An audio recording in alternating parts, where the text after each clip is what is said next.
விழுப்புரம் மாவட்டம் திண்டிவனம் வட்டம் மோலியனூர் கிராமத்தை சார்ந்த மோலியனூர் கிராமத்தில் அண்ணா நகர் அண்ணா தெருவை சார்ந்த ஏழுமலை ஷோபியா தம்பதிகள் திருமணமாகி 11 ஆண்டுகள் குழந்தை பேர் இல்லாமல் அவங்க இருந்த கடும் தவ வாழ்க்கைக்கு நம்ம அம்மாவை யூடியூப்பில் பார்த்துட்டு நம்பிக்கையோட கால் கடக்க தேடி வந்து கால் கடக்க நின்னிருந்து அம்மாட்ட கண்ணீர் சிந்து அந்த கும்பப்படல் பிரசாதத்தை வாங்கி சாப்பிட்டு அதே மாதமே அம்மா கருவை தக்க வச்சு அதிசயத்தை நிகழ்த்து தற்சமயம் பெண் குழந்தையை ஈன்றெடுத்து புதன்கிழமை நன்னாளான இன்று வைகாசி புதன்கிழமை நன்னாளான இன்று குழந்தையை அழைத்து தூக்கி வந்து தேங்காய் பழம் பூமாலை பட்டு வஸ்திரம் சாத்தி வேண்டுதல் கடன் செலுத்த வந்திருக்காங்க.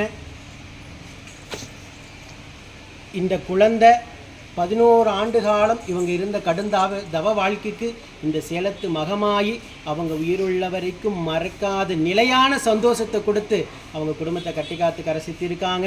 இந்த குழந்தையும் உடல் ஆரோக்கியத்தோடு வளர்ந்து இந்த சேலத்து மகமாயி எப்படி பேரும் புகழுமாக இருக்காங்களோ அதே போல் அங்கத்தில் கழுகணி இல்லாமல் வளர்ந்து அவங்க குடும்பத்தை கட்டி காத்து கரைசத்து நான் வேண்டிக்கிறேன். இந்த வீடியோ பார்க்கின்ற பக்த கோடி பெருமக்களாகி நீங்களும் வேண்டிக்கங்க. இதே போல் ஆயிரக்கணக்கான தம்பதிகளுக்கு உடனுக்குடனாகவே கருவை தக்க வச்சு இந்த சேலத்து மாதம் அதிசயத்தை நிகழ்த்திட்டு இருக்காங்க.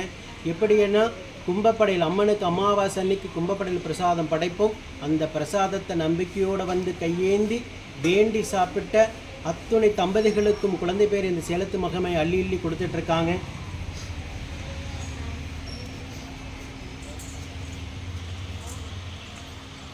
இந்த சேலத்து மகமாய் கொடுத்தவரும் 100 இல்லை 200 இல்லை ஆயிரக்கணக்கான தம்பதிகளுக்கு வாழ்க்கைக்கு வெளிச்சத்தை காட்டி சந்தோஷத்தை நிலையான சந்தோஷத்தை கொடுத்து இந்த சேலத்து மகமா அதிசயத்தை இன்னமும் நிகழ்த்திக்கிட்டு தான் இருக்காங்க. கண்கூடா நீங்களும் பார்த்துக்கிட்டு தான் இருக்கீங்க. ஓம் சக்தி பராசக்தி.